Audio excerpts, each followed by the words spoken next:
All right, how's everybody doing? Um, just figured I'd go live and just talk about stuff, And I have some random shit to talk about, so I figured I'd do it. Um, there's my shit. So, what's going on in the news, man? What's happening out there in the world? Sometimes I just tune out and don't pay attention, because nothing really matters. So I just, just zone out. Oh, is that already here? Oh, shit. Huh. Look at there. Every year? Since when? Every 4 years? Since when? I remember a few ads from me occasionally in like a email or something, but there's like one email. That's all they really did. I mean, because they wouldn't want to be obtrusive and, intrusive. And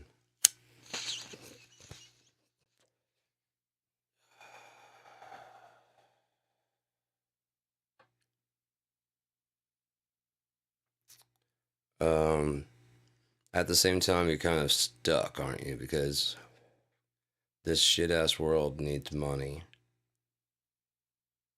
Nah, this isn't about things I hate. This is about things I love. You know what I love? Really, really simple shit. Like, I love a good huh. You know what I mean? Huh? Because nobody can pull off like a confident huh because you don't know the answer. Even if you do like serious and like you someone like really you're delivering like a very poignant like TED talk, and then someone like stands up and asks if you can make a burrito. If you know how burritos are made, just out of nowhere in the middle of your TED talk, you're like blah, blah, blah, blah, blah.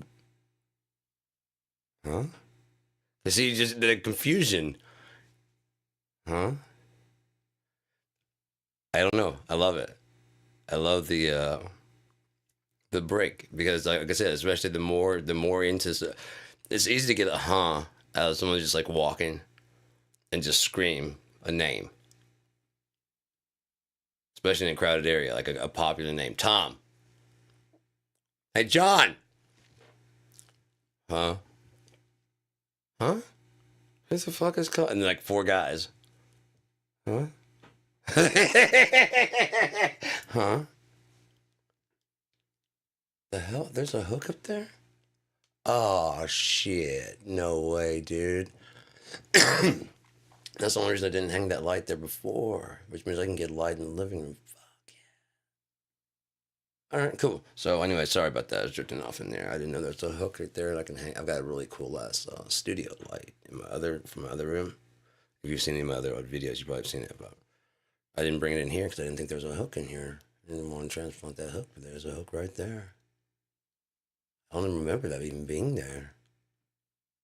Thank you, God. Whatever. I mean, I came in here and looked, and I didn't see it. I needed to go over there, and I mean, I can put something over there, no problem. Keep the cord back, and then plus I could actually click it there. Where this one's like I've got another one right here. You know what I love? Light. You can just turn that on right there. And it's like bright in here. Well, it's bright enough in here for me. I almost have an objection to natural light, but all the way back to college, I used a lot of desk lamps and stuff, and I would always keep the curtains drawn and stuff. We actually became kind of infamous around the campus because of an incident that occurred involving the DEA and the belief that we were dealers. We were not, but that didn't stop them from searching our entire fucking door.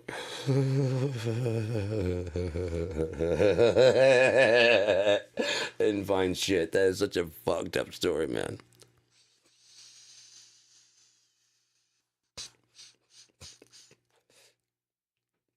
The fucked up, even more fucked up, they did find something. Something we didn't even know we had. We had an endurance party. Okay, I might as well tell the fucking story. I mean, I'm halfway in already. So, in the '90s, I was going to college. We'll leave names out. I would guess you probably know already, but you know these, and if you're probably following this far.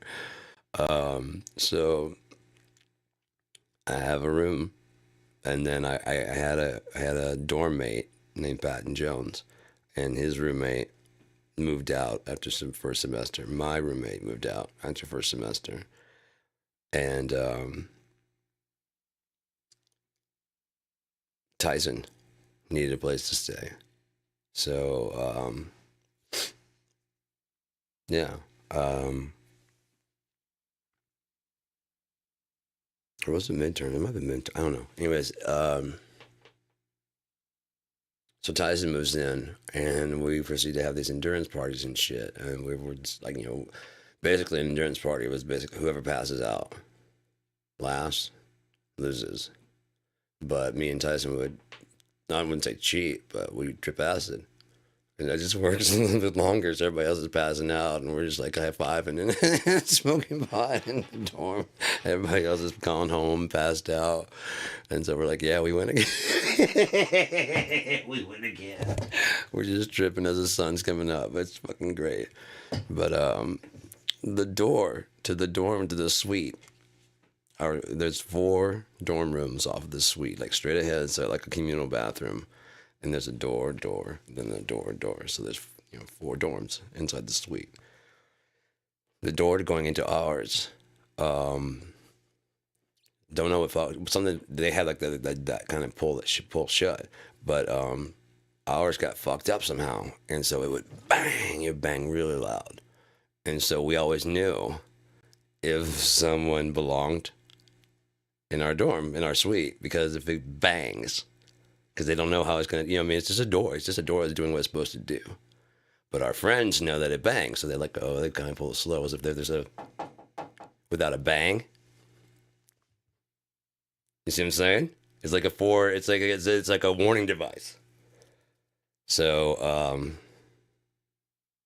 we needed it a couple times. We've used it a couple times. Yeah, I mean, like just at least nothing like to blow the smoke and like spray some spray real quick. You know what I mean? Get the fan and I'm not a fan of a towel and just whip that bitch with the window open. We'd have the window open anyways, but just whipping it towards there so it makes a wind current towards that.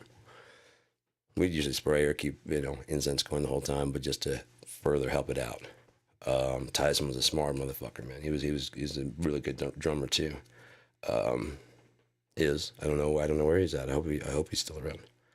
Lost contact after college. So, bang. after one of these endurance parties. Patton's like, what the fuck? Let me go. Because we're all in my dorm where I've been, where Tyson moved into. We're all back there playing Street Fighter. We'd had an endurance party the day before, so we used up everything. Minus a hit of acid that was actually 2 hits of acid that were floating in a jug of peach juice in the mini fridge, making electric Kool-Aid. And yeah, aside from that, there was really nothing. And we kind of like that morning had finished off anything we had and cleaned out the the air, the smoke, and everything. Bang! Patton goes to see what it is. He's gone like maybe a few seconds before he comes back in. His eyes are blowing. He's like, guys. You know what I mean? Just like, and we're like kind of like, what the fuck? And then we see like the DEA coming in behind him. And we're like, oh, fuck, are we glad we smoked all that shit last night? We were worried that we're gonna, you know what I mean? We're like, man, what we're gonna do? Save it. Nah, let's just go ahead and get rid of it. It's an endurance party. Let's fucking go ahead and get rid of it, man. You know? We can't say we didn't give it a good old college try. So, yeah, they raid the whole dorm. They look through the mini fridge. They see the orange. They see the peach juice. Me and Tyson are kind of like, we're freaking out, but we're trying to keep our faces calm. The cop takes it, looks at it, and puts it back in there. It's like a V8 fruit juice with a little strip of paper floating on the top of the V8 fruit juice. But he just took it, and I guess he didn't recognize it, and put it back in there. Shut the fridge, and we're both just like, you know. We knew there was nothing else in the dorm. So we're like, go ahead, knock yourself the fuck out, man. Look all you want. Look away. You know, look everywhere. Tear everything up. And so they go through my closet, they go through his closet. They ask about some vitamins I have in the closet and some lecithin and shit. And I'm like, that's vitamin C. And the other one's lecithin, as it says on the bottle. It's like that Nature's Own type thing. And so, yeah, I was being a kind of a smart ass because I hadn't found anything. I was like, you can take it if you need evidence. Oh man, dude, I was so fucking pissed in vinegar back then. But so yeah. They're like, no, like, yeah, because I mean, when you go test it, it's gonna be fucking vitamin C and soy lecithin. You haven't found anything in this, whatever you thought was going on in this dorm. You're not finding it. If you thought you're gonna find, dealing in bales of weed, you're just not gonna find it here, man. Sorry, we don't do that. We admitted freely to smoking, but not to. And that's where it comes in because we just had to stand, while they searched everything. And so one cop finally goes to clear Tyson's bed. And God must have put blinders on this guy, and or he is the coolest fucking cop. Either way, I want to thank this officer, and there's another one I want to thank, but I don't know their names, so I really should. It was probably better because I don't have their names to, incompetence. So the guy's going through Tyson's bed, and he pulls the blanket back, like, kind of, dramatic, like throwing it back. And a sack of weed we didn't even know about comes flying out and falls on Tyson's bed, like right in front of the cop. And he just goes, he looks at us and he's like, you guys have a seat over here. I didn't even see it until Tyson sat down on it. Like, he sat down fast, like he sat down on it, and I sat beside him. And I think they were searching Patton's room. So I couldn't tell you what was going on there because we weren't allowed to, whatever. But, yeah, I'm pretty sure they were searching Patton's room. I was just too focused on what was going on in our room. So we're sitting there, and the cops are looking, and look, when they have their backs turned, Tyson kind of does look like the cheek sneak, kind of like the fart move. But when he does, he leans up, and there's a bag of weed under his fucking leg. I'm like, because I saw the cop throw the fucking blanket, like, and you know what I mean? I saw Tyson sit down pretty fast. I didn't see the bag of weed.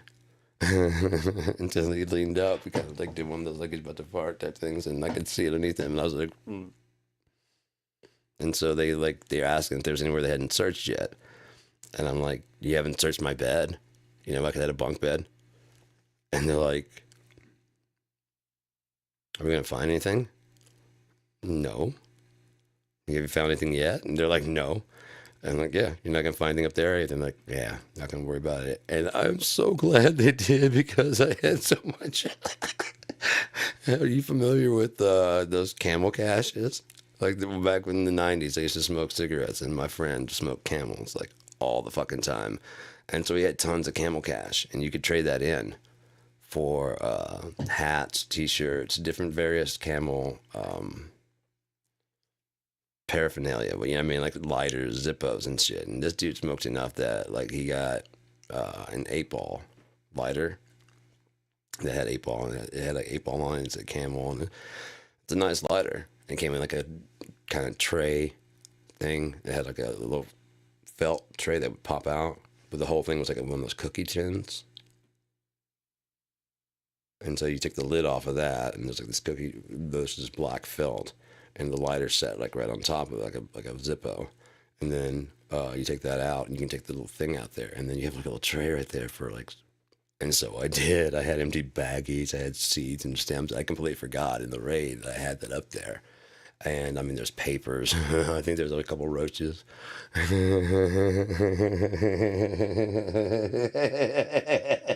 Which is even funnier because like just the boldness of which I was like, you haven't checked my bed?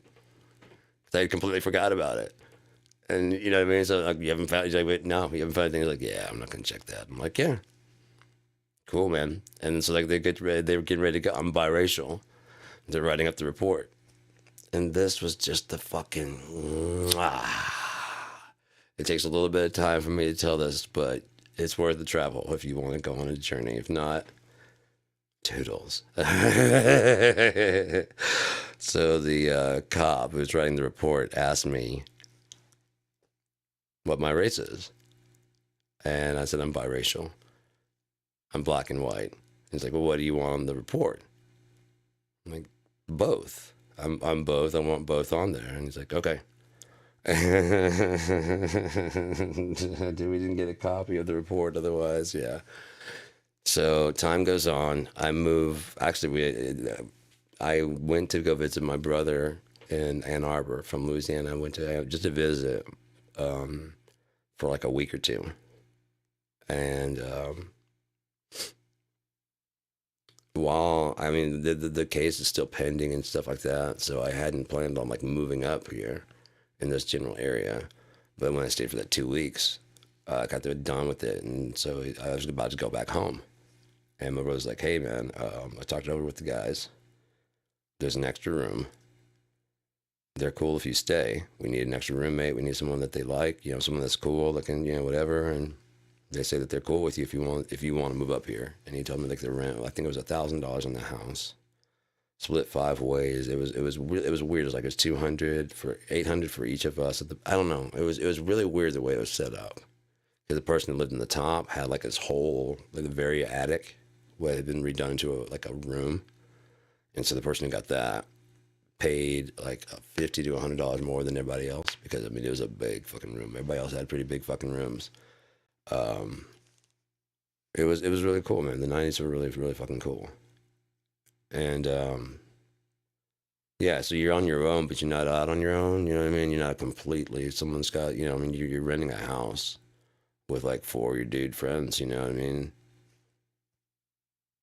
Actually, yeah, there's 4 other guys. There's me and Keith. Was my brother was not rarely there. He's usually out in Ann Arbor. We were out in Ypsilanti, and he was usually out in Ann Arbor with his lady friend. So while I'm there, kind of fall in love with with Michigan, and I mean I already had with like the Lake Ann area, and I always told myself that if I ever got money, I was going to retire to like Lake Ann. It's not far from where I am right now, so like Ypsilanti was like a step closer to that. That's like my dream if I ever got like, you know, big famous whatever. If I sold some records, you know what I mean? If I had like a hit, even single, my dream would be to have a house about this size, you know, enough room for me to move around and shit, in a studio. I'd probably like to have like one more room. I got like 2 bedroom here, 2 bedroom, 2 bath. I wouldn't mind having an extra room. Like I mean, this is a big room for a studio, but I wouldn't mind having yeah, a room as big as this. Like take out there's some closets here, and maybe have like one closet. And yeah, I mean, just a little bit, but if again, just a little bit more room to spread out, would be a little bit cool. But that's my huge dream, rock star dream, is to retire to a fucking Lake Ann, Michigan, dude. It's so beautiful out there. So beautiful.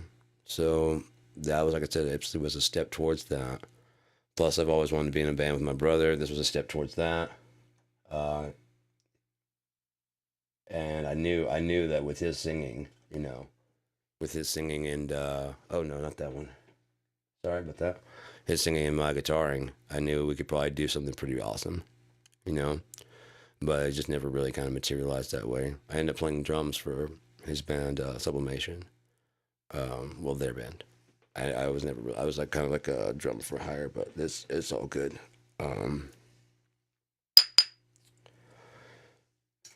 While I'm in Ypsi, I still have unfinished business back in Louisiana. I've got to go back for this court case. So I go back for the court case, and I see Tyson and Patton there for like the first time in like 5-6 months, maybe. It had to be at least 5-6 months. I haven't seen them. And so they're all talking, we're catching me up on what they've been up to, you know, we're laughing about endurance parties and catching up and keeping, I mean, we're in a fucking federal building, so we're trying to keep like fairly hushed tones, and we're cracking up. But, you know, they're from Texas.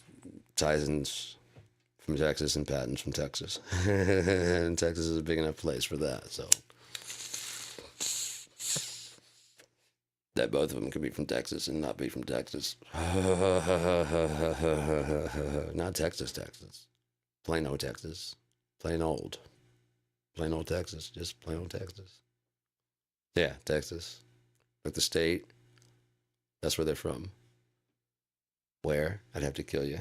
Or kill myself for telling snitches get stitches, bitches. It don't even sound right coming out of my face. Anyways, so I go back down for the case, and we're sitting there waiting for the trial and whatever, and I don't have a lawyer. Tyson's dad is a lawyer. So you can probably guess how well that went.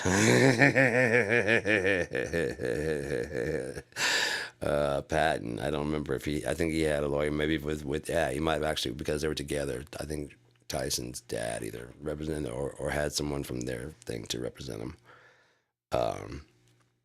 I really didn't have, the only reason they had anything on me was the fact that, they're getting ready to leave, and they're like, whose cup is this? It was like a lid to a thermos, like a Scooby-Doo thermos. And I go, it's mine, why? And he's like, I guess these are your seeds then? And I'm like, fuck. They'd already found a little bit of weed of Tyson, like a joint. And he's like, actually, that's mine. That's my joint that it had in there, and I was using his cup to catch the seeds. And he's like, yeah, but unfortunately, I'm sorry to tell you this, but he already claimed ownership of the cup, so therefore the ownership of the cup is ownership of the contents. And so I got a possession charge. So that's why I was in court.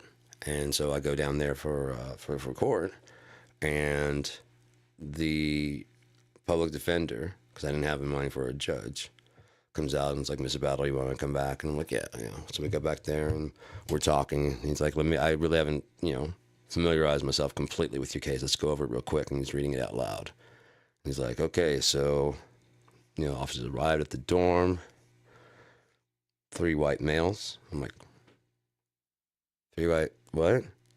Yeah, there were 3 white, they entered and they had 3 white males detained there. I'm like, okay, I don't, and keeps going then, and without like any kind of whatever.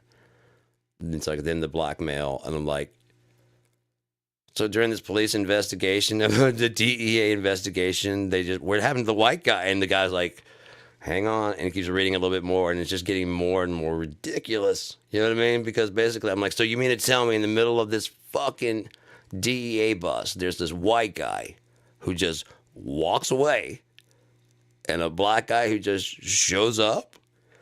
And he's like, hang on, let me go talk to the judge. Now, you got to understand. Oh, you got to understand.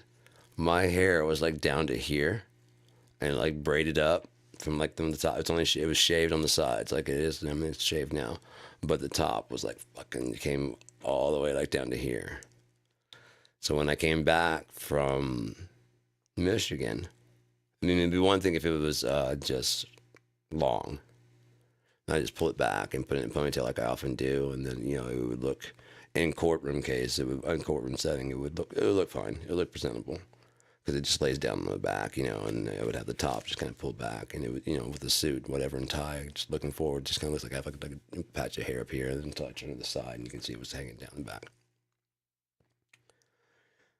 But the day before the case, I went to go hang out with some friends, and one of the guys was shaving his head. He was getting his head shaved out on the balcony. And I go to the mirror. I was like, that's crazy, man. I don't know. I love my hair. I couldn't do that. And I go to the bathroom. I look in the mirror, realizing I have a court case. I'm actually looking at myself, I mean, I'm like, oh, I'm going to put on a suit and, I mean, it'll be fine. Like, dude, there's no, because one of my dreads was blue. One of my braids was blue. Oh, actually, there were three. There's one at the top. There's this big, huge, thick one that was blue. There's one that came down like here that was blue, and there's like one back. Sorry, this side or here that came down the back that was blue. And because it was that wash away, it had turned to like a sea green type color. It was fucking dope. And the one up here, right up here, it kind of snapped a little bit at the root, but not all the way. So like there was like a big healthy bunch of, but then like the rest of it slid along the braid. It wasn't like necessarily out in front. Like there were a bunch that were on top, and this was like a little bit underneath. So it was, but like I was like, oh no! I pulled on it. And I was like, oh shit, there it goes. And I guess I was going to pull it out and all the way, and it caught. Like after coming down the hair, like to here, it just caught and hung. So there's just one piece that's like coming down to the head. It looked cool as shit, man. I'm looking in the mirror, it's like, yeah, that's actually pretty fucking dope. Until it falls out, I'm just gonna leave that fucker in. I don't give a shit. Why would I fucking care, dude? When the fuck would I care? And so, yeah. But I looked at myself in the mirror, and like I said, I was like, no, there's no way the judge is gonna see it my fucking way. I, of course, hadn't been read the charges. So I'm like, who wants to cut it? And it was like, oh, shit, are you serious? I'm like, I got court tomorrow. Who wants to do it? Do.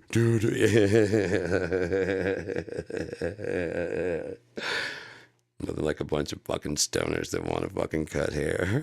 Especially some guys got long-ass hair. It's just, I mean, it's just something about taking that away. You know what I mean? The guys are like, oh fuck yeah, dude. Let me. Then you just watching the fucking little braid fall off. I'm like, no. I did grow it back out later, twice actually, before I eventually went full on bald, like I'm doing now up here in the top. But yeah. The defender goes away, goes back to the judge. Mr. Bell, are you free to go? I didn't have to see him or nothing, so I got in the hallway and just waited for Tyson and them, and they're like, what's going on, man? I'm like, no charges. And they're like, oh shit. I explained to them, they're like, God damn it, that's such a good defense. Will he just transform into a what? What? I said both. I didn't mean like I transform halfway through the story from one to the other. I didn't transition. Just morph in the. Hang on a second. It's that time of day. Chameleon. All right, you were saying? Then the black man. White guy. They're not going to believe it, so just white guy. I didn't like the way he dropped the G's on all of his stuff. The black guy then came in. Dude, I don't know what I'm saying, man. I'm just trying to hang. Yeah, no, that's too many sayings.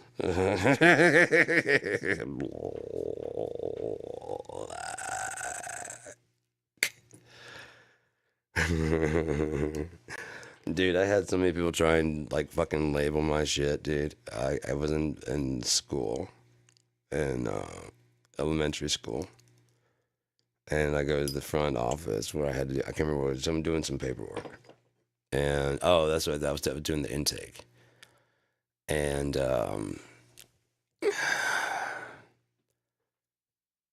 something about Louisiana, dude. I don't know. I was never told I wasn't black enough, mainly because I had black cousins. Being biracial wasn't that weird of a thing. And yeah, man, it just wasn't that crazy of an idea. But down south in Shreveport, Louisiana, it was like, fuck, dude. You know, it's fucking crazy. Even the thought seemed to baffle some of the people that I was around. You know what I mean? Like, what? Your parents are the same color? You could just see on their face, like, trying to process, like, how that could actually even happen. But, so, hang on.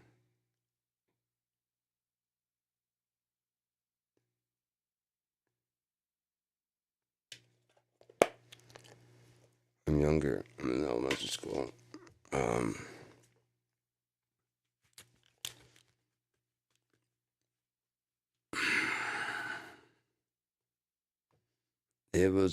It's a very bizarre being biracial in a place that doesn't want to see one or the other.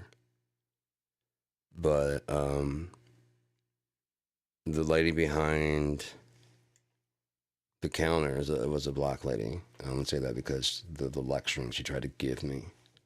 Remember, I'm a child. I'm like 7, about to be 8, and there's no box for other under nationality, race, whatever, ethnicity. There's usually a box for other, and I usually check that, and I write in biracial, you know, and so I handed in the paperwork because I wasn't. It said choose only one, check only one. So it's either break the rules or they'd leave it blank, and I chose to leave it blank. And my reasoning was when they get the right box for me, I'll fill out their fucking piece of paper the right way. Until then, fuck you. So the black lady behind the thing is like, you know, she's like, hey, you didn't fill this out. I'm like, yeah, there's no box for me. And she's like, well, I mean, what are you? I'm like, I'm biracial, and it says only check one. And so I guess she took this as a thing that I was trying to be white. I don't know. I don't know what the fuck her was her problem, but she starts basically lecturing me that I'm in Louisiana now and not in California anymore, and they have the one drop rule around here. If you think you're gonna pull that uppity shit on us and whatever, no, you're not going to, because like down here, if you got even one drop, they consider you black. So if you have even one drop of blood and one drop of black blood in you, you're black. And I told her to basically go fuck herself, that I wouldn't deny my mom any more than I would deny my dad. And the look of shame on her face. Yeah, I was like, yeah, give me a box I can check that says other. Or shut the fuck up. Because a 7-year-old just fucking schooled your racist ass. A 7-year-old defeated everything you think about your fucking piece of shit existence life as you back there shuffling fucking papers, you piece of shit. Fuck you trying to tell me who I am, who my parents are. Go fuck yourself. If I were up there fucking trying to say, no, I'm white. You know what I mean? And trying to deny my, you know what I mean? I'm not going to deny my mom anymore. I'm going to try to deny my dad. Go fuck yourself.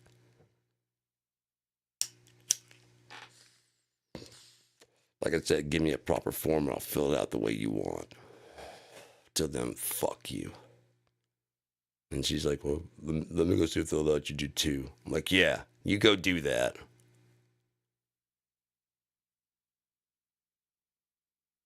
Be a good little fucking secretary and run your fucking paperwork.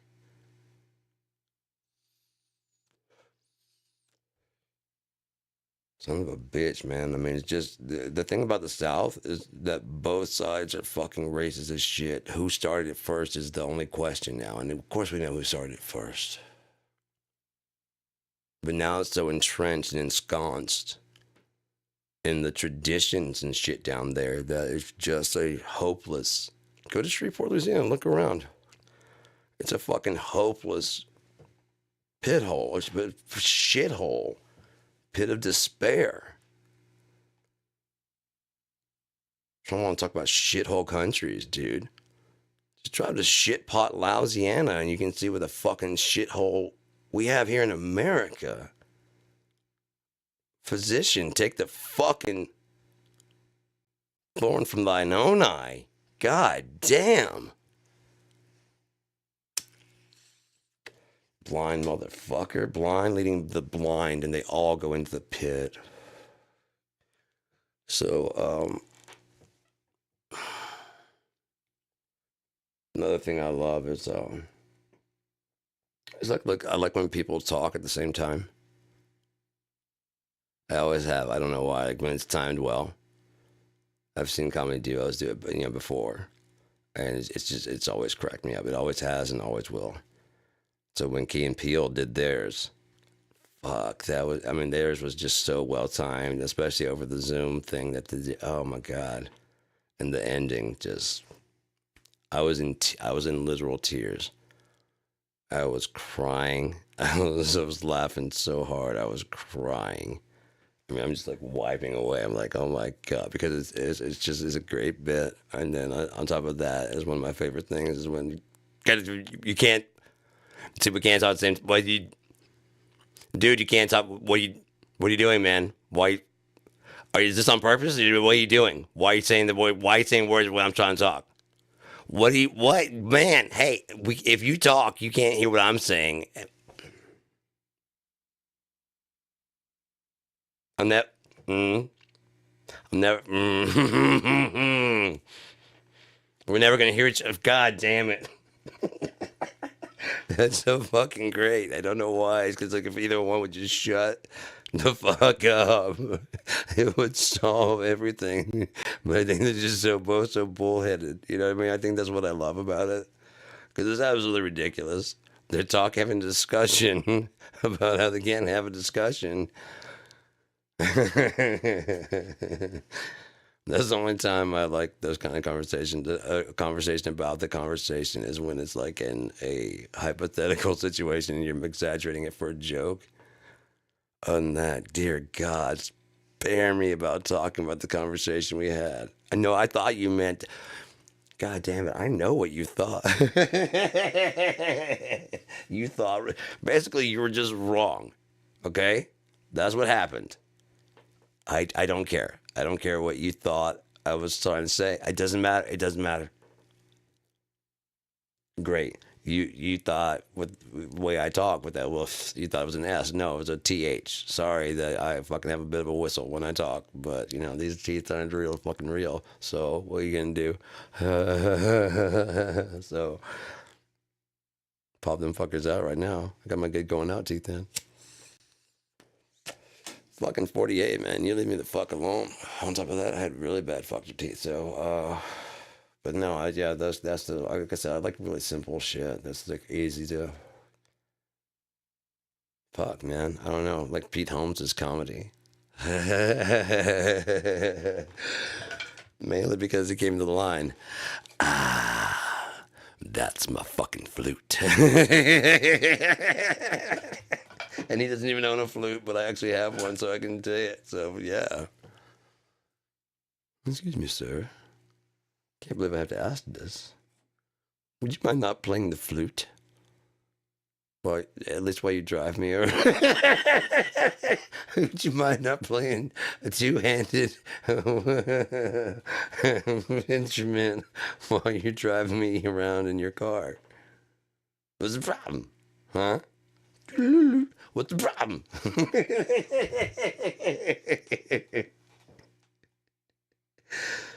Oh, Pete. God bless you, Pete. You're an easy laugh. I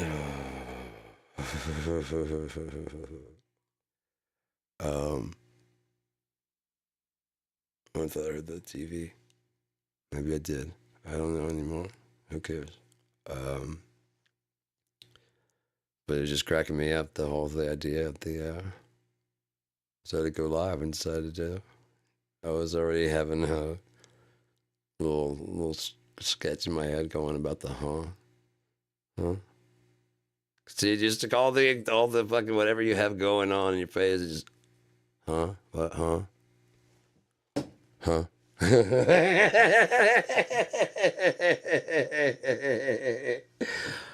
I don't know why. It's just those little things that just crack me the fuck up. Just watching their face just go from like I said, a confident, joyful, whatever, and it's just like I have no idea what's going on for even for like a second. That little second with each turn.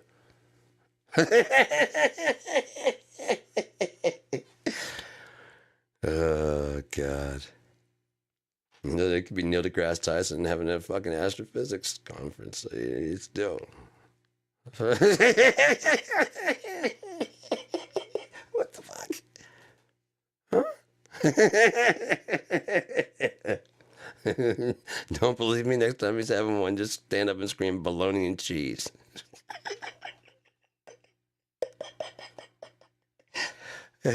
Watch his face.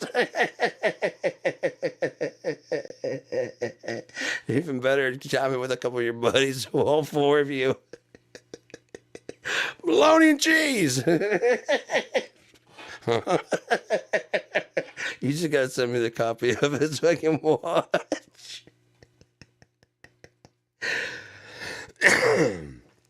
Oh shit. I was thinking about that. What if you like when you die? Like imagine, I don't know how you guys are, but I was thinking like, you know, I've got my musician. I was like, what if you die? I don't know why this morning. What if you die? And like as soon as you get there, they basically, oh good, you're here. And they strap on a guitar on me. And then like there's like a red curtain and there's like you can hear basically everyone who's ever been including God himself. It's day one. You just died like in a car wreck. It's the last thing you can remember, and all of a sudden you say, "Oh, good, you're here. Here's a guitar." What? Okay, there's everyone's waiting. You can hear the roar of the crowd, and then like the thing opens up, and you're just like, "No, no," and you go out, and there's nothing but cameras. There's no people out there, just the sound of people and cameras to capture the. I can just have a picture and be like the guy with the cat with the mic. Oh, good, you're here. Come on, come on. No, dude, we don't have time. We don't have time. Get the makeup on him. Good, good. You got the dress. Cool. Because God wants to see him in a dress, and like you know, even God show up. God doesn't want this. He's gonna say, "Don't put it like is that a good dress?" Yeah, it's a great dress. And as long as like it's as long as it's a booming voice with like an echoing that choir sound, they always yes, it's a good dress. As long as it had a in the booming fucking thing, like oh no, and the high heels too. Yes, the high heels and the lipstick. This is gonna be a great show. Knock 'em dead, break a leg. I'll be in the audience in the front row watching.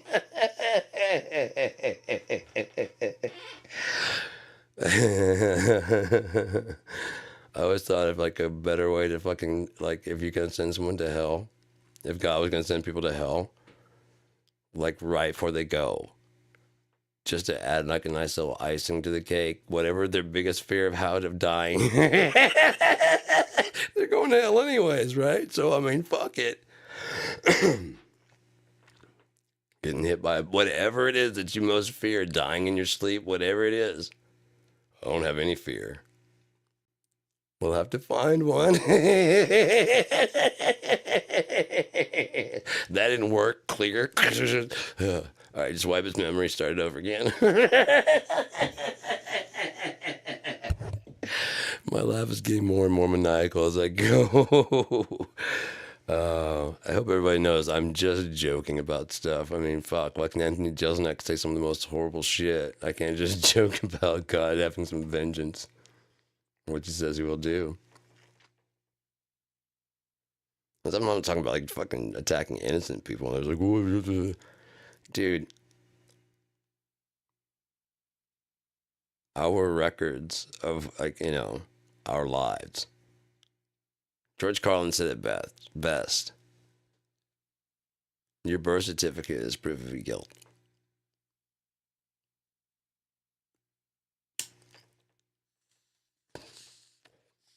And he didn't mean it in the religious way, because he didn't believe in God, really. He was basically saying that we're all fucked up. We've all done something fucked up. We're all fucking weird. We're all a little bit fucking crazy. And your birth certificate is proof of guilt. And if not, if you think you're not, then you're a fucking narcissist, and I recommend you get help. Oh, I don't make mistakes. Yeah, you do. You just, you know, no one points it out to you. They may have learned to stop telling you about your mistakes because you're that difficult to deal with when someone points out a mistake. I mean, there's a lot of fucking reasons. There's a lot of fucking reasons why that could be. You only show people the side, you know, the good side. You know, you have scars over the back of this hand, so therefore you just always show like, hey, how you doing? Man, he's got some great looking hands. Hey. I thought about when Pete Holmes was dating Ariana Grande. I thought a good like makeup sketch, you know, make to get even with her, because he was talking about how he's like, I don't really have, you know, she's like, thanks for the good dick or whatever, you know. I mean, which, by the way, let's just get really clear, like, and serious for a second. If Pete Davidson had broken up with Ariana Grande and then went public and was like, nah, but thanks for the pussy. Thanks for the tight pussy, or, you know, whatever.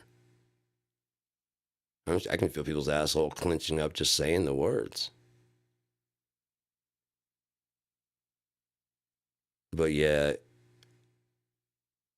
she was allowed to do that and no repercussion whatsoever. And like he said, she's a bit of an evil mastermind, because like it's not, because now every girl that he meets, he gets to watch their disappointment. And if that part's true, you know, I mean, if he's not joking about that, I mean, guys sometimes joke to inflate their size. Sometimes they joke to downflate, you know what I mean? But that's not really usually that all that often. It's sometimes like often they won't even bring it up or whatever, you know?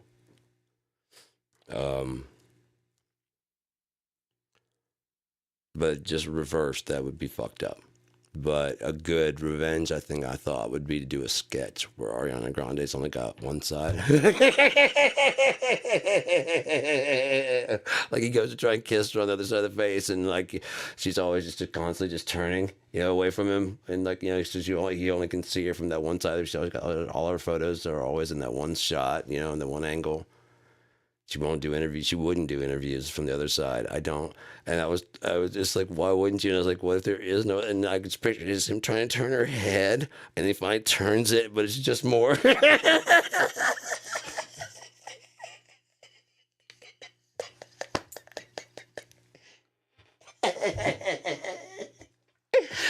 Oh my God, that would be so great. And he's just like,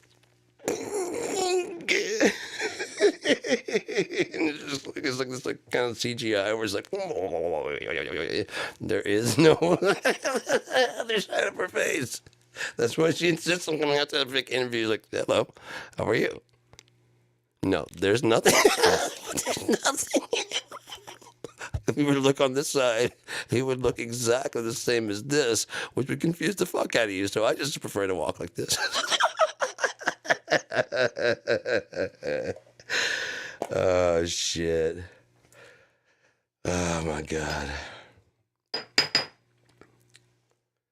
Dude. Yeah. I'm always thinking of fucking goofy, crazy shit, because one thing I love is goofy, crazy shit. Silly stuff, man. Hell, our family reunion gave me several ideas for another story that I've got. It's just funny because, like, I mean, yeah, there was a humorous situation, which, of course, if I say it now, people be like, oh yeah. And that's not the only funny thing that I was going to put in the story, but it's really good. So it actually happened. That's what's great about it. So yeah. Dude, I love my fucking family, man. My family's fucking cool as shit. We are all insane as fuck. I was talking to my cousin Chandra, and we were just talking about shit, and I can't remember what I was saying. I think someone got cut or something like that. And, basically, she was like, yeah, it's not an average. Either Christmas. Oh, when we're at the reunion, someone got fucked up. I can't remember how or what, but they didn't get like bad. It's just, I mean, it's just like it's gonna leave a mark, to quote Chris Farley. But yeah, nothing. No one's got to go to the hospital or anything like that. But you're gonna remember oh yeah, this is Edward's reunion. And this one, and this one I got no fly. My third tour. All right, so yeah, he's like, it's not an Edwards. It's my mom's maiden. Unless someone, gets scarred. And I was like, yeah, either physically or emotionally, you're getting fucked up around here. And everyone's like, yeah, that's about right. Because I mean, she said it around the reunion. She's like, I told you, it's not an Edwards get together unless someone gets scarred. Because someone got, I won't say fucked up, but got marked. No, but I mean, our family is just really, really, really cool, man. Like, I really don't like performing out in public. The one,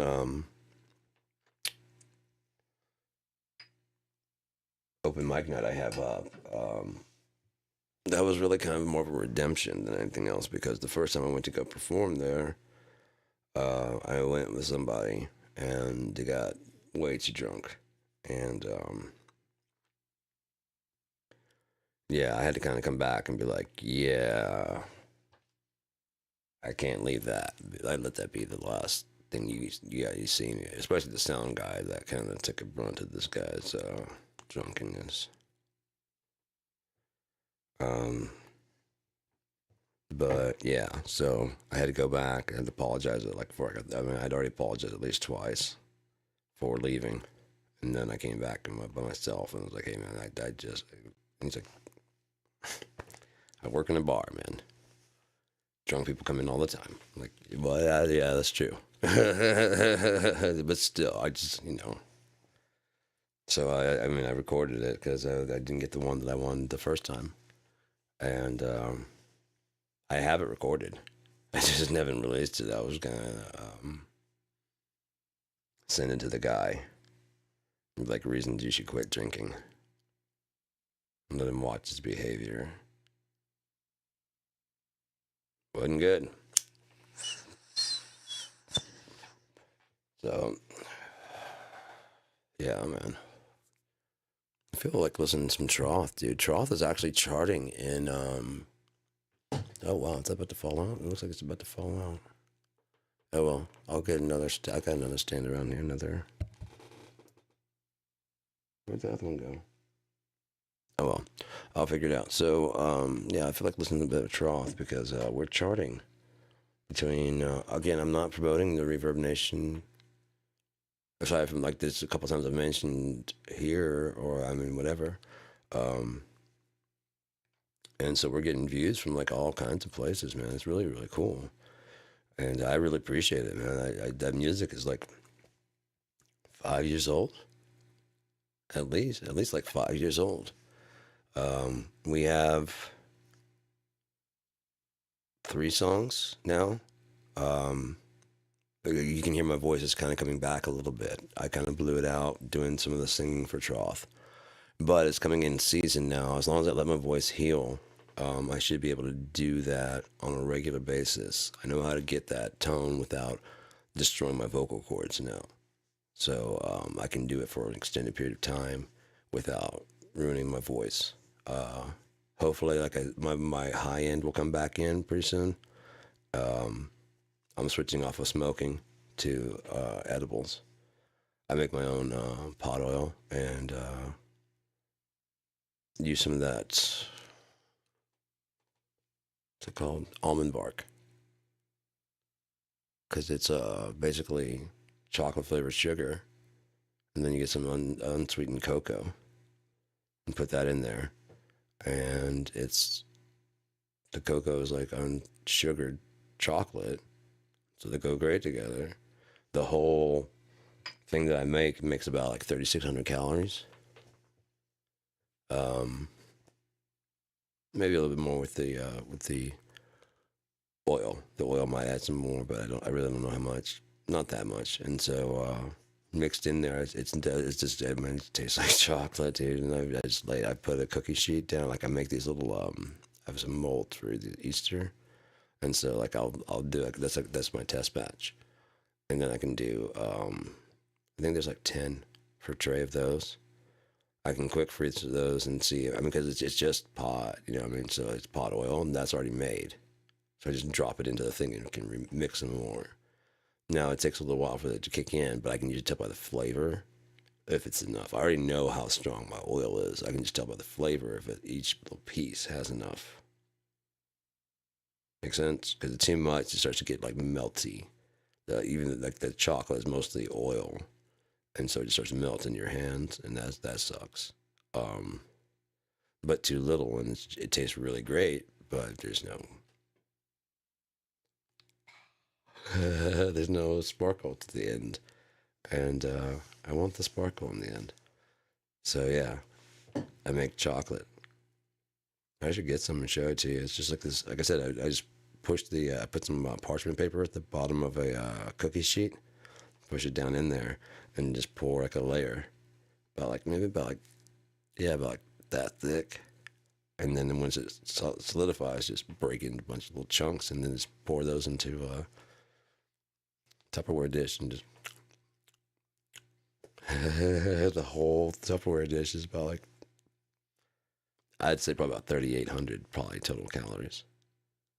So it's not even like high in sugar or anything like that. So yeah, and it's great, man. And as you can hear, my voice is starting to come back. I still smoke because it takes about an hour for it to kick in. And what can I say, man? Recovering opiate addict, I really don't have an hour. Not when I have. I'm tapering off of tramadol, but yeah, I'd really like to get off of that and just settle on. I have serotonin issues. I always have. I don't know if I always will. I'll probably be on Lexapro until I die, and I'll probably be on some kind of nerve thing till I die, because I've been on benzos since 2008. No, 2010. 2009, 2010, somewhere around there. I got on Ativan at first, and that would help my panic attacks like a whole lot. Like I mean, it just completely. I wouldn't say wiped them out, but I would have to take like 3 a day. No, I was taking 4 a day because I had 4 a day of my tramadol. I take one with each one of those, um, just to sit around the house. Just to be calm enough to sit around the house and not freak out. I mean, it was bad. I have PTSD. I got jumped by 3 dudes, and I mean, they beat the fuck out of me. I had a hemorrhage in my brain, and yeah. So you wanna know what I don't love? Getting the shit beat out of me and dropped behind the building, left for dead, and then having to pick myself up off the ground. They tried to steal my car, but the fuckers didn't know how to drive a stick, so they didn't get anywhere. I could see it moved, but yeah, they didn't get anywhere. They ransacked the fuck out of the fucking car, though, dude. It took everything. The doors are wide open. Fucking sucks, man. They took I was delivering pizza, not at the time, but at that time I was delivering pizza for Domino's, but not at the time I got jumped. This was after hours. I was off the clock. I was like, it was my day off. It was like a night. I was driving to go do my laundry. And yeah. But so they took the little coupons. We had like a $2-3 off coupons that we could. They were those little cards that you could hand out at delivery, and so when you get to the door, especially if like a person was would tip regularly, you know, when they gave us out, I'd be like, oh yeah, here's a So they give me $3. I'm like, well then here's $3 back for what I mean, $3 off your next purchase. I'm like, oh fuck yeah. I'm like, hey, no problem, man. And then they call me out again. Boom, another $3. You know what I mean? Thank you. Thank you, dude. Appreciate it. It was funny because like you go to some places and you stop and you like guys be like, like 10.52, whatever, and they they give you like 10.60, and like 8 cents, and you're like, you want that? And like, no. Yeah, I mean, like a bit of offended. And in the same delivery area, you deliver, and it's like 8 cents. You want that? You want the 8 cents? And they just look at you like you just asked them if they want the $8 back. They're like, yeah, yeah, that's 8 cents, motherfucker. I don't want to hear your shit. Give me my fucking money. Okay, dude. I just asked because some people get offended and some people get, you know what I mean?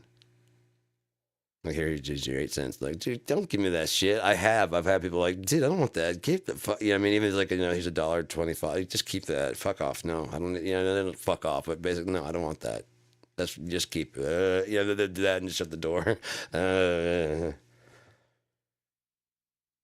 All right, I'll keep it. Now, like I said, it might be like it could be even $4 or $5 sometimes, and they're still no, no, get the fuck out of here. And then other places is 5 cents. Want that 5 cents? Yeah. I'm not trying to keep anything from you, dude. I just don't want to, if you can offend some people either way, you might as well offend them in the way that, you know what I mean? That you see fit. You're going to offend them either way, so you might as well offend them in the way that you see fit. Let's do it. So, like,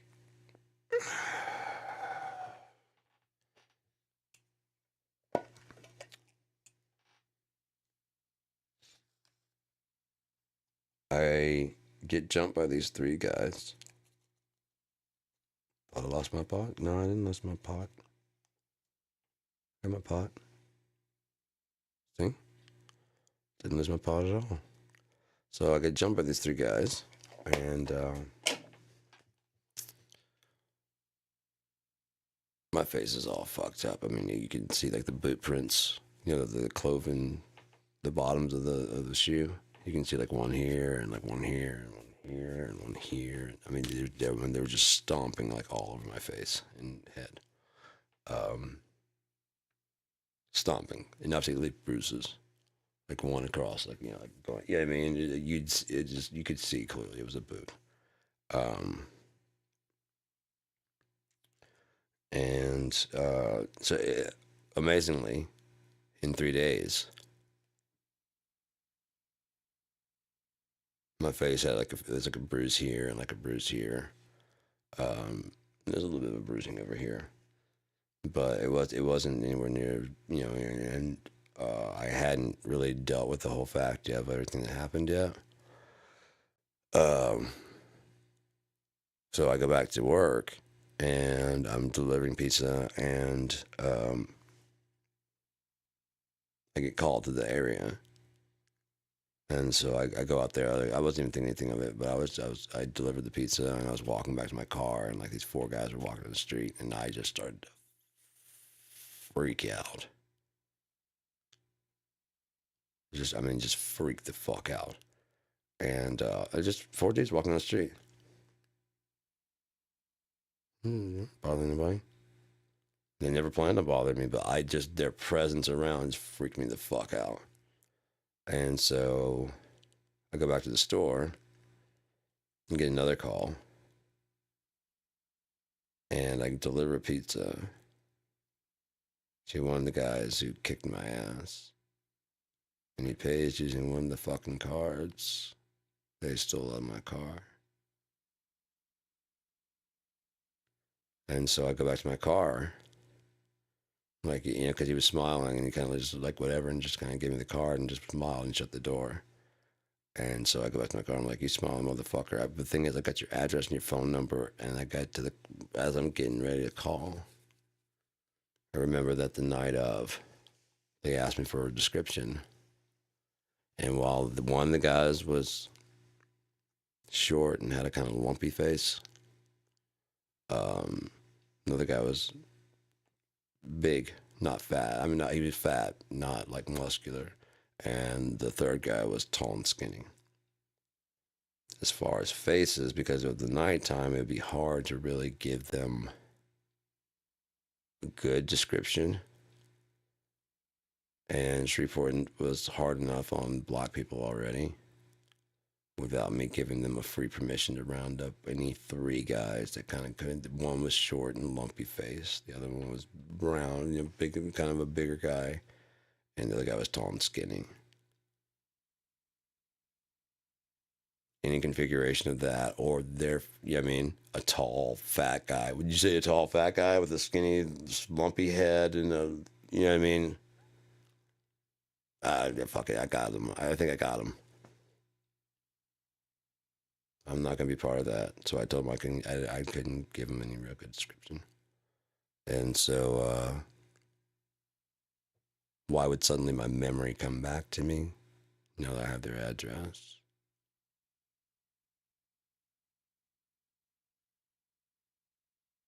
So I just let it slide. They're gonna get theirs. They'll get theirs. They'll get theirs.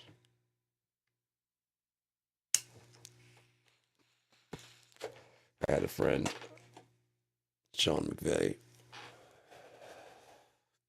offer to take care of the situation for me. He's passed now, so I can say that. I told him I appreciate it, but no, no, don't. He's like, dude, no. That's what cool with Sean was. I haven't talked to him in forever. It's like, what you been up to? I'm like, oh man, I've been up here in Michigan. Like, what you up there? And I'm like, I had to get a change of pace because Shreveport, I got jumped there. And he's like, what? He's like, yeah. I'm like, who? Where? Give me that. I'm like, no. He's like, yeah, dude, no fucking way. No fucking way, man. I know people that'll fucking help take care of this shit. Just give me a description and give me a fucking name. No, man. No. One, I don't have any name, and I'll give you a fucking description.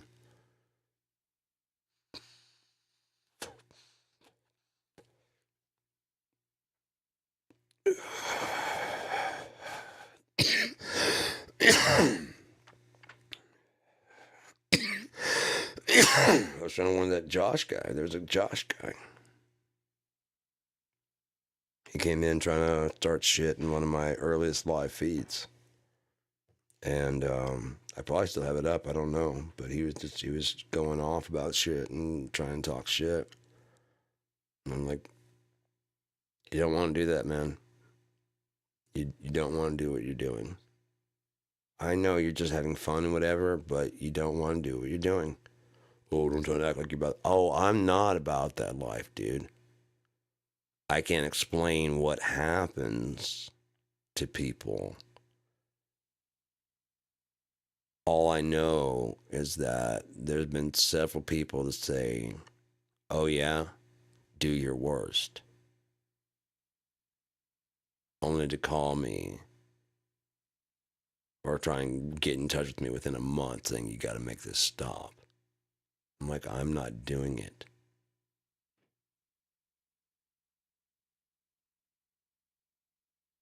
So I don't know how to make it stop.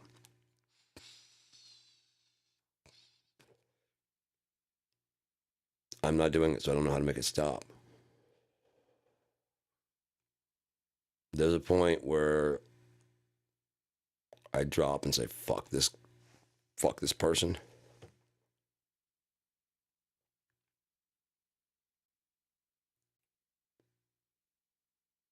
So I mean, usually we'll listen to people and talk to people and work with people and whatever and try and get a point across to them that, you know, whatever. But when you're a lost cause, fuck this person. And when I do, shit goes bad. Especially mainly if they fuck with me.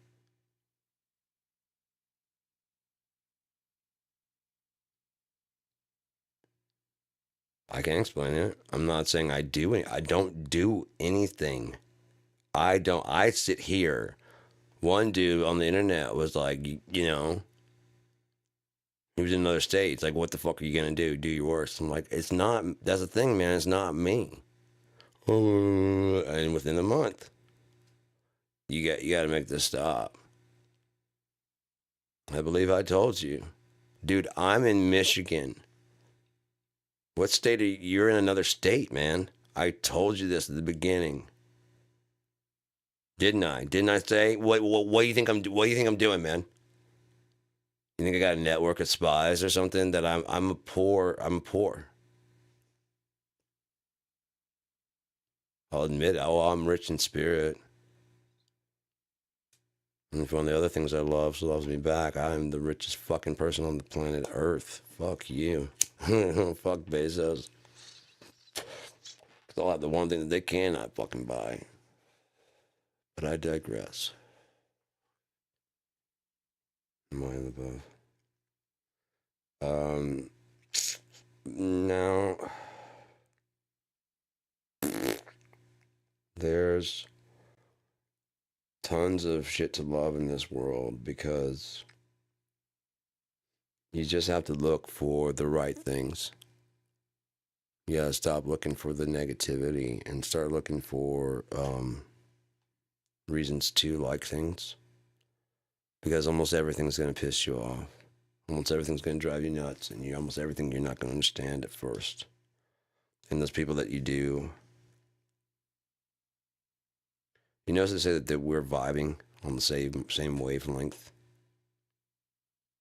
It goes back to my theory that thoughts are just information traveling on an energy wave. Energy moves at different frequencies and vibrations. Thoughts are just traveling upon those, and as such are timeless, unbound, untethered to reality, untethered to even fantasy. Thoughts can drift, and for that fact, I'm not gonna get to that because to that, like I said, anyways,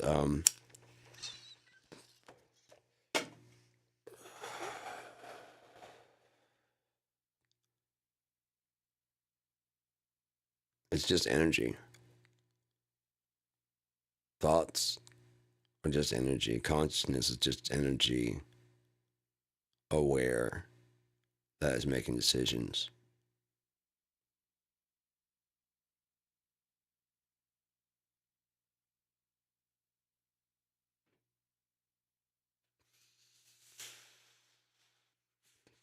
We don't really fault the tiger for being a tiger.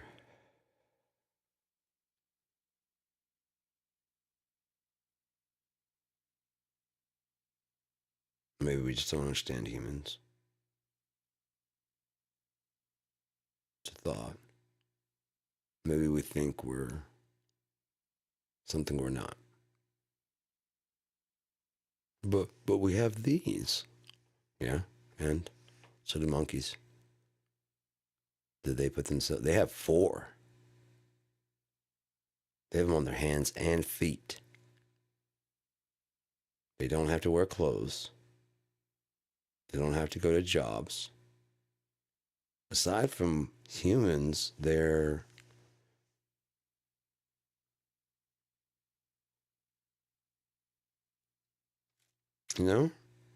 that's the biggest threat to wildlife on this planet is humans. With every greedy little strip mall, with every expansion of democracy, which is actually really capitalism with a gun.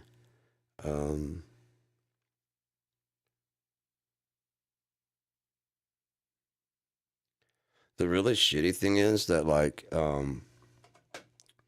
we don't really have anything against you and I. We don't have anything against China, do we? Do you owe them any of this money that America has indebted you to them for? Because they're taking that money in your name from China when if we got rid of the Federal Reserve, we wouldn't owe anybody anything because, like the Constitution says, Congress would make money. And you can't really owe yourself anything. We wouldn't need taxes because we wouldn't need an IRS. Because there'd be no debt, wouldn't there? Without debt, you couldn't force people into doing things they don't want to do, thereby giving you a stupid and willing workforce that dreams of being you, and you keep selling them dreams that they will eventually someday, the American dream of becoming you, billionaire. They're poorly educated, so they don't understand how the system works. That wealth that Donald Trump has was generational. It didn't start with him. It didn't fucking start with him. This motherfucker has the audacity and indecency, the disgusting indecency to say that his dad gave him a small loan of $1 million. Oh, is that all? Yeah, it was a loan. Was it? Because your dad walked into your casino that eventually failed anyways and dropped 14 million and walked out the door, which is illegal to do. Yet he did it anyways. Just like Fred Trump fucking stole money from the U.S. government, pretending that his shithole buildings were more expensive than what they were. Look it up. So you don't get fucking tortillas and burritos and nice, really good food from an orange diarrhea factory. His skin is not that color. What is wrong with you? He is not built like Rambo. What the fuck is wrong with you? He's a fat piece of shit. I was 230 pounds, and boy, I fucking hated that shit, man. I really hated it. I hated being that big. And some 3-4 months before separating from my ex, I started getting into a regimen of exercising, eating less, right about the time that we separated, I was already down to 200 pounds. Like 30 pounds in 3 months. Since then, I've dropped another 30. I'm going to try and get to 40. But if this is as far as I go, I mean, geez, dude. All my clothes are so big now that I got followed around the store because they thought I was shoplifting. Because I kept on having to, even with a belt on, I kept having to pull them up.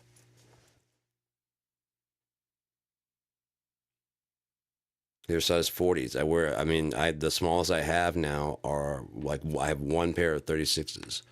From back in the day when I was about this, a little bit bigger than this size. I was about 215.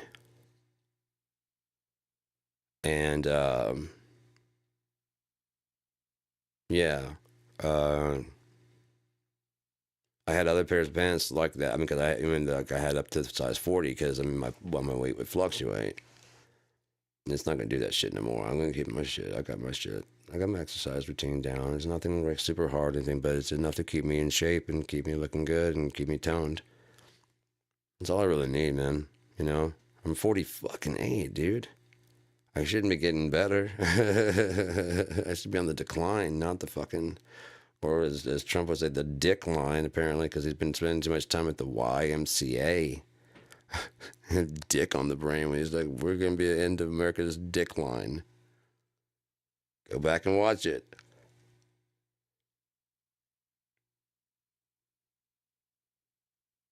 America's dick line.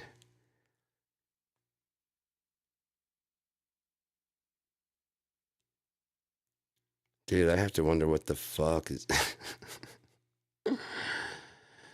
Let's listen to some Troth, shall we? Because Troth is charting.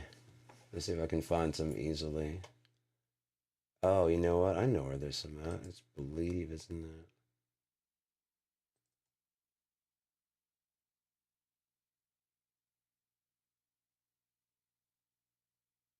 Make sure it's here before I put on the other thing. No, it's not, really. Wow. I'm really surprised. Feeling on a gray and winter day until I get to that. Sorry about that. Back to our regularly scheduled.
So that was Troth.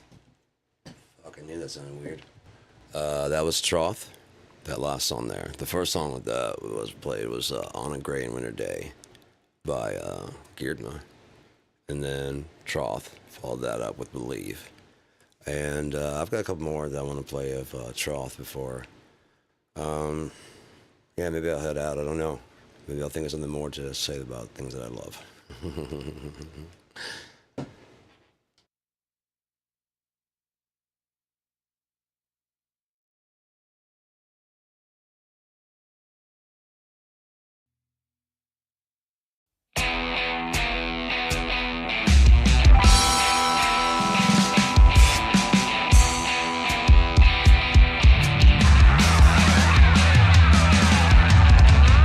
It's so amusing watching you lose.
away the pain.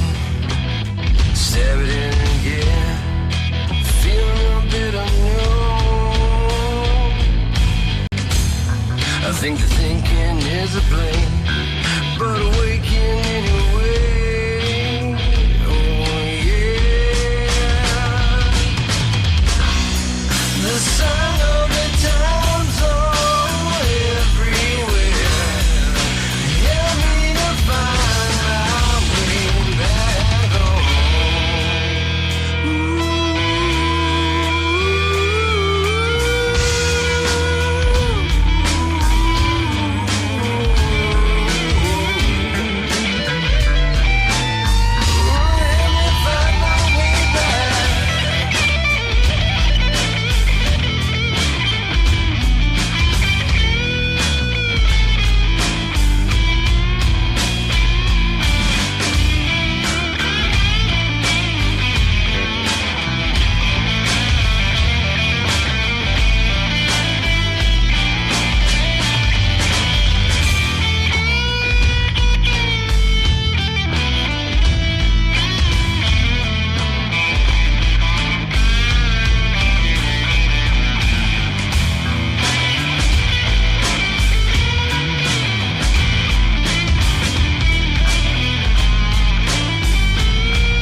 Got your trough here, get your trough here. Step right up and get your trough here. You want your trough? We got your trough. The whole trough and nothing but the trough. Oh man, look, getting around the Blue Effects records, but nothing but the trough. Besides that.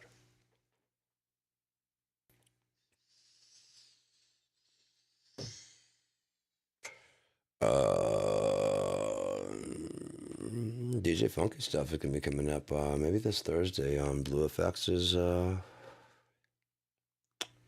channel. I need to do an inaugural Blue Effects. I've done one for KIND, which is kind of what you saw right there. It's right there. What you see right there? That right there was a goddamn what KIND on in the action, man. That's what we do around here at KIND. We play radio music, man. Broadcast it on the internet. It's all owned by us, man, so we can do whatever we want, man. Ain't no problem with that. We got the rights to do it. Anybody we do play on here, you can submit your stuff. I mean, I can show you a little bit about it, man. Tell you a little something while the song plays. Tell you what, we're gonna play one more song for you, man. All right. Let's play this one, man. This is the first one that started off trough, man, because you got the trough and the whole truth, and nothing but the trough, man. If you want to know the truth about the trough, there's nothing but the trough when you get down to the truth.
I'm sorry about that. And Blight on the Sky I was trying to kick back in. I think I played that earlier. Damn good song that Mr. Nova plays on there. The Suffering. Fucking holy shit, dude. How good is that fucking solo, man? Dear God, it's so fucking good. That last one I played was Blocked, If Only. That was the one that got everything started for Troth. Got us trading files and shit. And fuck, dude, as soon as it came on through my speakers, I knew exactly what I knew. I could hear that every time. It just give it away. I was like, fuck, dude, I'm already hearing exactly how this fucking goes, dude. This is fucking, yeah, this is badass. So we got some other ones and stuff too, but we're kind of moving forward on to new shit. But I am still trying to, I got trying to promote the band. You know what I mean? It's some reason we're starting to pick up steam and around like all kinds of places, man. I'm getting picking up followers all over the place, but it could be one of those situations where like when you hit like #1 in your local area, that other #1s start following you up and you follow back or something like that. I really don't even promote, so I haven't even like logged into it until like fuck this year sometime. Right when I started talking to Mike again. I actually logged in to see what was going on. I was like, see what's happening. And I was like, #1 locally. What the fuck? The fuck's going on with that? Why is that #1 locally? I'm not too far off regionally. That's fucking crazy, man. I haven't been promoting this at all. Fuck it. The stuff we're doing now, I think is so much fucking better. I would love to show you guys some of the new shit we're doing because I could show 3 examples. I'm not gonna. God, I want it though. Fuck. I mean, they're right there. I could easily pull the trigger. Just. #1 with the bullet. Hopefully. As they say. That'd be dope, man. I mean, even having like one single that takes off. You know what I mean? Because we're doing the shit ourselves. We're doing the mixing, we're writing the song where there's no producers, there's no engineers, so all that mixing and mastering and stuff and all the work. That's just me and Mike, man. Just passing files back and forth, not even the way that we're doing it now where we can actually write the song in real time together. We're just trading songs that we hadn't finished. I had songs that needed solos, he had songs that needed vocals. Traded files back and forth, man. And probably selfish on my part. I think there was a lot of stuff that was more on, but I was finishing up an album. And so there was actually like 3 songs on that album. No, 4. Holy shit. So there's Believe, there's The Suffering, there's Blight on the Sky, and the last one, Underachiever. You know what? I should probably play that one because it's like a bonus track that's not actually really out there. I really sing in like a kind of a higher register, and if I were to do them now, it'd be better probably. But I don't know, and you'll see why I don't like singing in that register. It's I found a big problem, and of course this was 5 years ago. You know what I mean, that we did this song. So and this was within the last year or so that I realized that I was spending a lot of energy and a lot of breath and stuff and a lot of vocal work trying to make my voice sound like the person on the record rather than just mainly trying to use that energy to hit the notes. Make sense? Like Scott Weiland would be singing, I'm trying to do, when your roof it drags me down. Rather than when your roof it drags me down, drags me down. When your roof, I had to twist my voice, but I've actually learned like I could use that for effects. We're not long, you can do weird things, weird crackly fucking voices. Just do shit that's weird and different if you want to stand out a bit. Not just screaming, not just singing. There are a lot of things you can do with your voice that will fucking just freak people the fuck out, man. I've got effects on here that would fucking trip people the fuck out just in my voice. I was talking to my brother via a Skype call, and I was just dialing in like delay and reverb and shit in chorus to like accent my point and stuff. Or to turn in chorus and turn it really big. But that's kind of the point, is, you know what I mean? It'd be like really big and whoa, but that's kind of the point, isn't it? Isn't it? Isn't it? Isn't it? And he's got this chorus, so it's like really big and in the stereo field. He's like, that's fucking nuts. You got that on me? I'm like, yeah, I got that on call up. I can do that shit. I mean, I could easily patch through right now. The only reason you don't hear it right now is because I patched it so that I can do a dry track, just plain dry, no effects or anything on it at all. Tracked a new song last night, or yesterday. Like I said, my voice was kind of haggardy from doing our first song, which is pretty fucking heavy. I think it's pretty dope. And then our second song I'm gonna sing pretty mild and thing, but then when they get to the chorus, boy, it fucking unleashes, and that's what happened to this right here. Is thing is, I know how to do it now without doing damage to my voice, so it'd be easier to do. I'm usually looking at the screen in case anyone's wondering. I don't mind, like, you know, it's more like an interview this way, you know, like you're looking,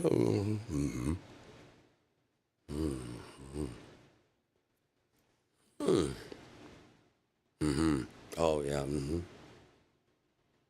And you can pull the therapist. And how does that make you feel?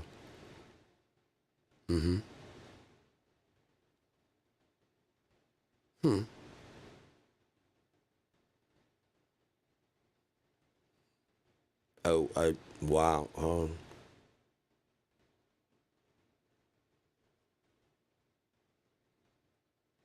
Isn't it weird? You can tell when someone's actually listening to you.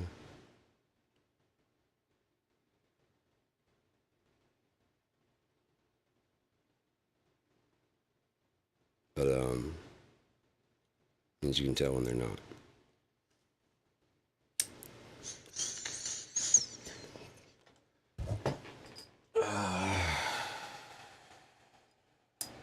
So yeah. Especially when accents speak a lot louder than words. You know?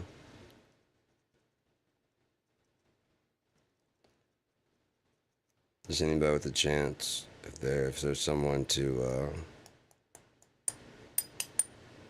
if you have someone in your life to tell how much you mean to them, how much they mean to you, whatever, you know what I mean?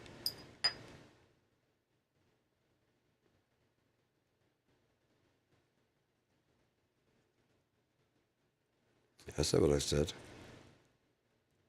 Why can't you have an esteem about yourself? Oh, that's right. You know, you shouldn't have an esteem about yourself. You should just have self-esteem. Gotcha. So I should have someone else's esteem? So I'm not supposed to esteem myself. I'm supposed to have self-esteem. So am I supposed to get that from someone else? Because I like to get like Chris Cornell or Lane Staley's. If we're just picking at random. They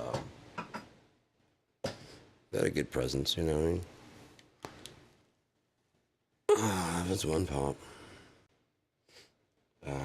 Just got like, what, 20,000 more to go?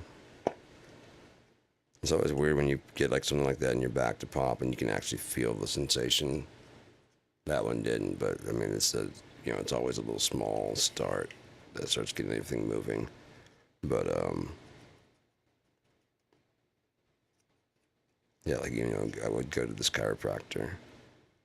He's really good. And he didn't bullshit, which is awesome.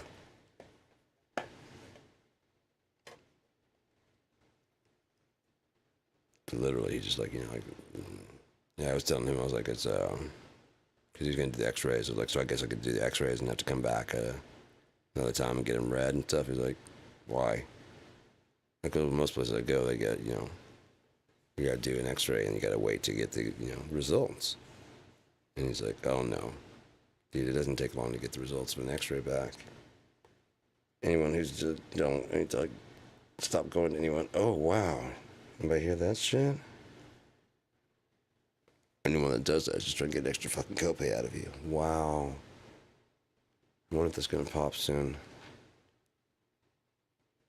Oh man, that's a lot of movement. Oh wow. Crap, that's right there. There's one spot right there aside from that. Oh crap. It might go pretty soon. Wow. That'd be nice to not have all this pain all the time.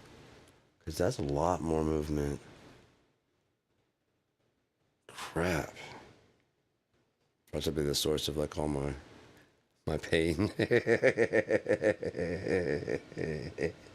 Crack, crack. Oh. Oh. Aw. Hmm. You have no reason. Why are you even here? You don't fing at all. You do no fing. There'll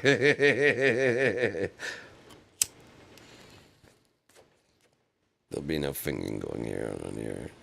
Whatever you're trying to do, just stop it. Is that what we're trying to do today? Start sentences without words? Huh?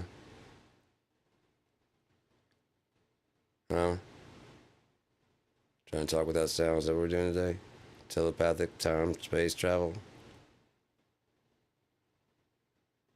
Touch you on the leg a little bit. Is that what we're doing, huh? Walking out Tuesday? Thinking that it's Friday? Huh? What are we doing today? Just tell me what we're doing. I'm down for it. I'm not saying I'm not gonna do it. I'm just saying tell me what we're doing today.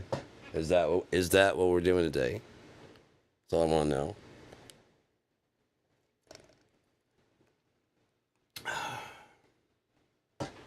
You tell me. We're going 2 hours and 3 minutes. I'm gonna go ahead and bail out of here. If anyone's tuned in, no one's chatting, so I'm gonna head out. I'm gonna head out to another world. In a world where one man has insomnia, trying to defeat it by himself. I'm so tired. I just want to go to bed. Whatever will he do? Coming this summer, insomnia strikes.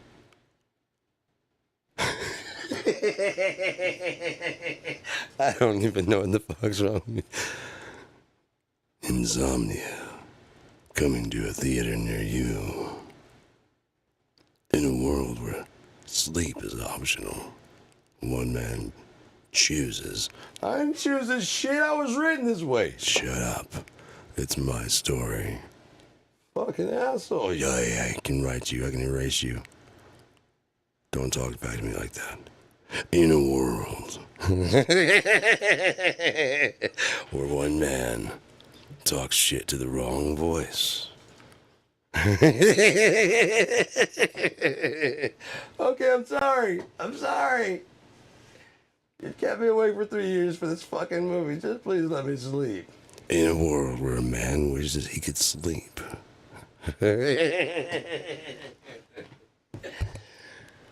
Why in a world? Did you see what I did there?